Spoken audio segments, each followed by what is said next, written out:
Hoy vamos a meternos de lleno en uno de los momentos más decisivos no solo de la historia de Europa, sino del mundo. Es la historia de un pacto, uno de poder y de fe, que no solo salvó a sus protagonistas, sino que literalmente dio forma a la idea misma de lo que hoy conocemos como Occidente.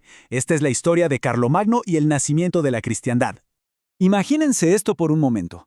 Es Navidad del año 800. Estamos en Roma, en la Basílica de San Pedro. El aire está cargado, lleno de incienso, de cánticos. Y en medio de toda esa gente está el hombre más poderoso de su tiempo, Carlos, el rey de los francos. Y mientras él está arrodillado, rezando, el Papa León III se le acerca por detrás y, en un gesto que nadie se esperaba, le planta una corona en la cabeza.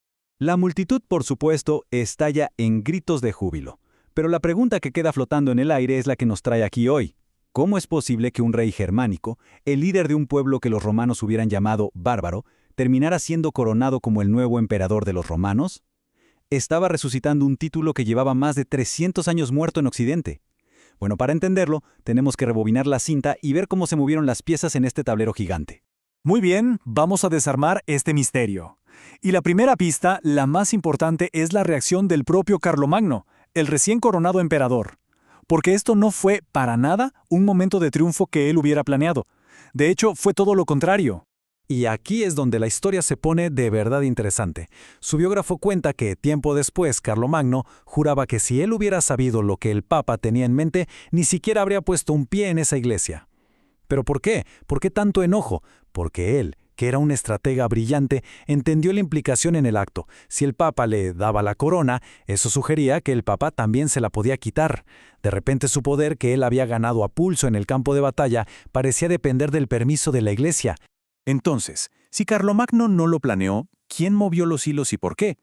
Pues la respuesta está en la situación desesperada del hombre que le puso la corona, el Papa León III.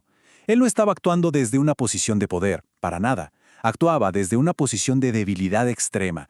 A ver, pensemos en el panorama. Desde la caída de Roma, el poder en Occidente se había hecho pedazos. El emperador oficial, por así decirlo, estaba en Constantinopla, en Bizancio. Era el heredero legítimo del Imperio Romano, sí, pero su poder real en Italia era cada vez más una ilusión.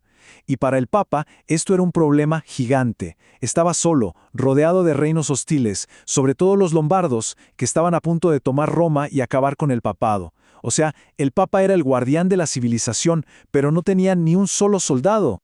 Y ese era el gran dilema. El poder legítimo del emperador bizantino estaba a miles de kilómetros y, francamente, tenía sus propios problemas. Mientras tanto, en Roma, el Papa tenía una autoridad moral inmensa, pero todos sabemos que la autoridad moral no sirve de mucho para detener a un ejército. El mismo León III había sido atacado y casi asesinado por sus enemigos en Roma apenas un año antes. Necesitaba un protector, un guardaespaldas, y lo necesitaba ya. Y ese protector no iba a llegar del este, del viejo imperio. No, estaba surgiendo en el norte. De las cenizas del Imperio Romano de Occidente había nacido un poder nuevo, dinámico, expansivo, el reino de los francos.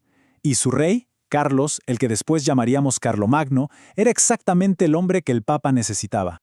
Pero ojo, esto no fue un simple acto de buena fe. Los francos no eran ningunos santos. Ellos tenían sus propias necesidades, sus propias ambiciones. Su nueva dinastía, los carolingios, arrastraba un problema de legitimidad que solo, y digo solo, el Papa podía solucionar. La familia de Carlomagno había ido escalando posiciones de forma muy metódica. Empezaron como mayordomos de palacio, o sea, los que de verdad gobernaban detrás de unos reyes, los merovingios que ya no pintaban nada. El abuelo de Carlomagno, Carlos Martel, se convirtió en una leyenda al frenar la expansión musulmana en la batalla de Tours, y su padre, Pipino el Breve, fue el que dio el golpe final. Se deshizo del último rey de paja. Pero tenía un problema enorme. No tenía sangre real, no era rey por derecho divino. Y esta frase del historiador Paul Johnson de verdad que lo clava. Pipino necesitaba una nueva fuente de legitimidad, algo más fuerte que la tradición. Así que fue a ver al Papa, y el Papa le dio la bendición para ser ungido rey. Este acto fue revolucionario. La gracia de Dios, entregada a través de la Iglesia, podía crear un rey. Ahí nació el pacto. Los francos pondrían los músculos, la protección militar. El Papa pondría el sello divino de aprobación que tanto necesitaban.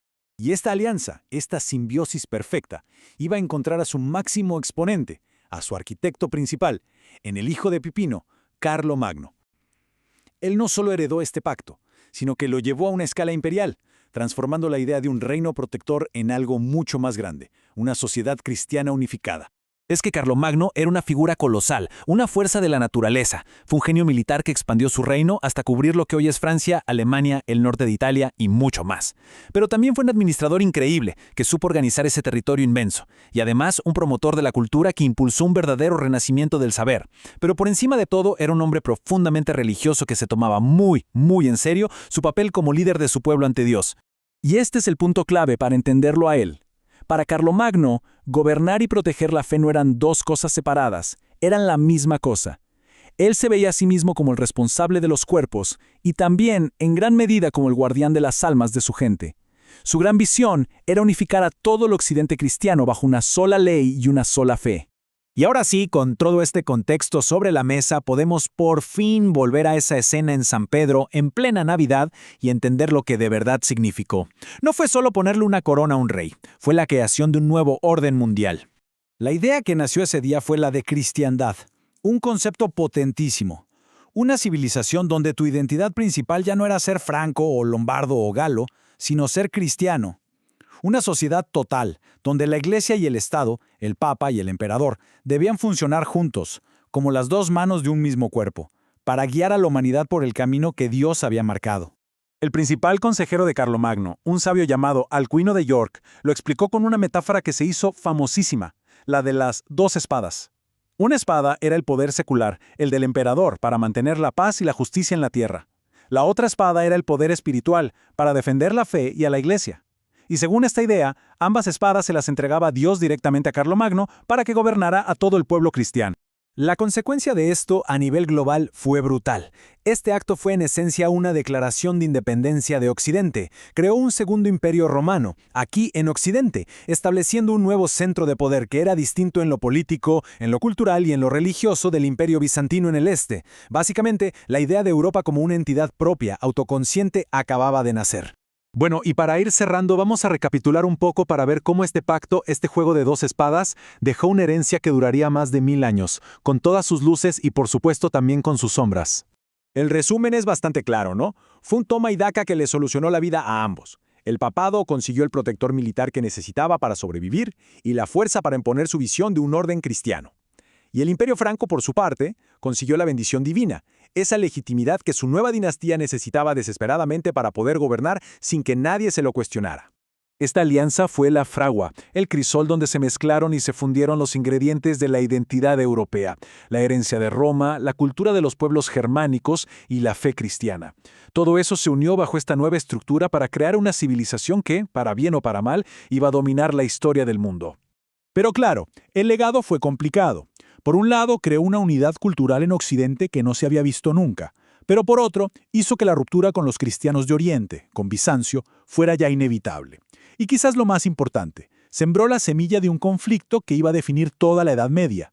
Si las dos espadas vienen de Dios, ¿cuál es más importante? ¿La del Papa o la del Emperador?